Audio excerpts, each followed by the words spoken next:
Hello lovely viewers, good morning. তারপর বলো কেমন আছো তোমরা? নিশ্চয়ই খুব খুব ভালো আছো আর সব সময় ভালো থাকবে। সঙ্গে আমিও ভালো আছি। আমরা স্বর্গদুয়ার থেকে যে জায়গাটিতে যাচ্ছি সেখানে তোমাদেরও সঙ্গে নিয়ে যাচ্ছি। আশা করি আজকের ভিডিও তোমাদের ভালো লাগবে। আর যদি একটু ভালো লেগে থাকে তাহলে প্লিজ লাইক, শেয়ার, কমেন্ট এবং সাবস্ক্রাইব করে আমার পাশে থেকো। যারা পাশে রয়েছে তাদেরকে অনেক অনেক ধন্যবাদ। আশা করি বুঝতে পারছো কোথায় এসছি বা প্রায়টা চলে এসছি। স্বর্গদুয়ার থেকে প্রায় 4.5 কিলোমিটার দূরত্বে শ্রী গৌড়বিহার আশ্রম। এখানে আমাদের চৈতন্যদেব তথা শ্রীকৃষ্ণের বৃন্দাবনের কিছু লীলা এখানে তুলে ধরা হয়েছে।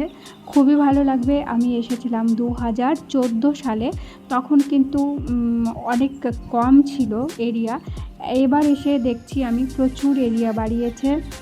এবার দেখলাম পার হেড কিন্তু 10 টাকা করে নিচ্ছে, আর চটিটা রাখার জন্য 10 টাকা নিচ্ছে সেখানে। তো যাই হোক, আমরা চটিটা রেখে পাটা মুছে ঢুকে পড়েছি। এটাকে অ্যাকচুয়ালি গুপ্ত বৃন্দাবনও বলা হয় এই জায়গাটিকে। আর জায়গাটা সত্যি খুব মনোরম পরিবেশ, ছায়া, স্নিগ্ধ, শীতল। খুব খুব ভালো লাগবে।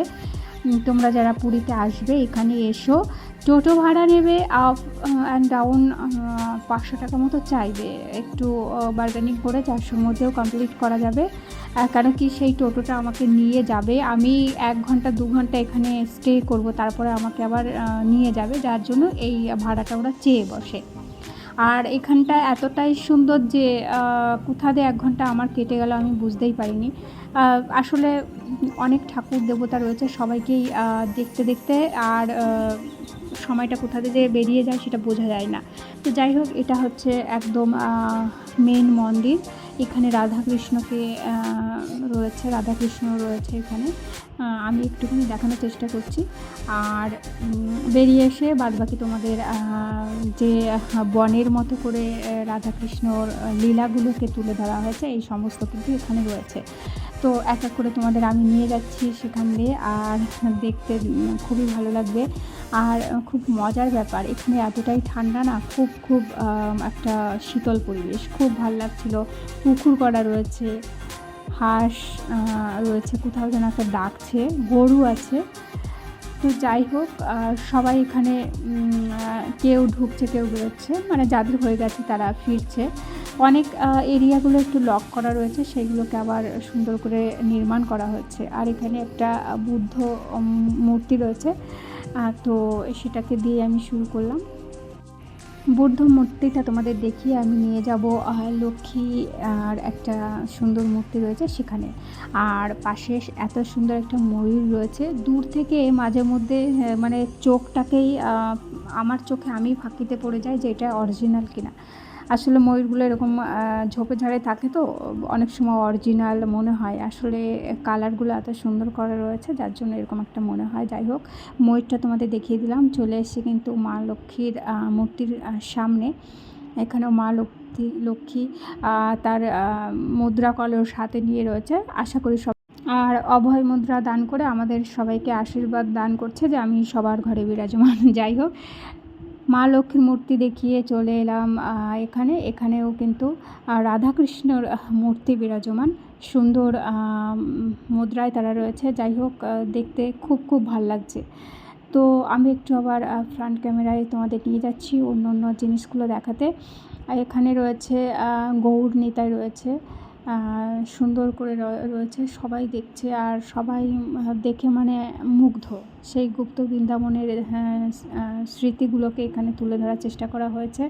রয়েছে বজরংবলী, খুব বড় একটা মূর্তি। এটা আমার ঠিক জানি না, একটু ছোট মনে হচ্ছে, কিন্তু মূর্তিটা অনেক অনেক বড়। ঠিক আমার ফোনের ক্যামেরাটাকে সেট করে ওরকম একটা ছোট মনে হচ্ছে, কিন্তু মূর্তিটা অনেক বড়। আরও বড় বড় মূর্তি তোমাদেরকে দেখাবো, চলো আমার সঙ্গে থাকো।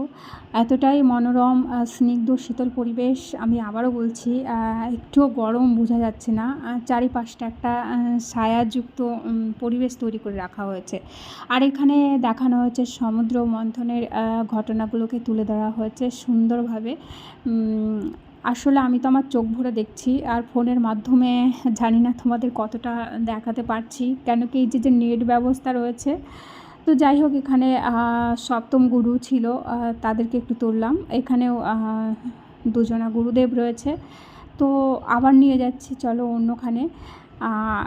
একটু মানে এদিকে ওদিকে কোথাও বাদ নেই। আর এই যে একটা ঘট দেখলে, আমের পল্লব দিয়ে ঘট, এটা দেখতে না খুব ভালো লাগছিলো। এখানে দাঁড়িয়ে অনেকেই ছবি তুলছিল, তো আমরাও তুলে নিয়েছি। এখানে আবার চলে এলাম।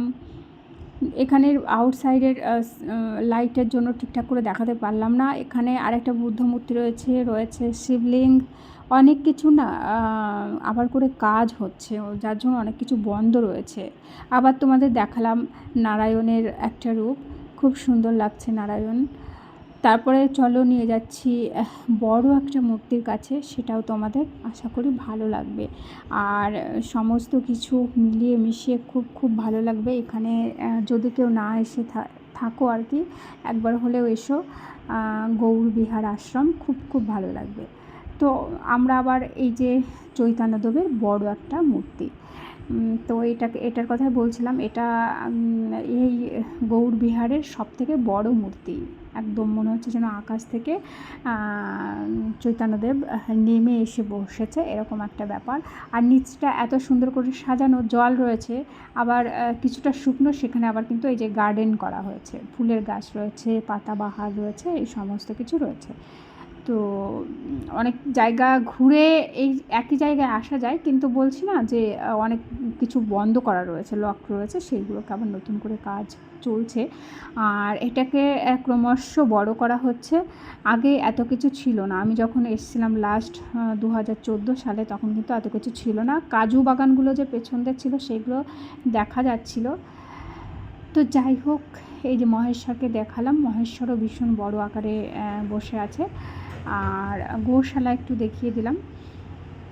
তারপরে আমরা আস্তে আস্তে করে বেরোবো। এখানেও নারায়ণের একটা বিশ্বরূপ চিত্র রয়েছে। তো আজকের ভিডিও এখানেই শেষ করছি। আশা করি তোমাদের ভালো লেগেছে, আর তোমরা আসলে অবশ্যই গৌরবিহারে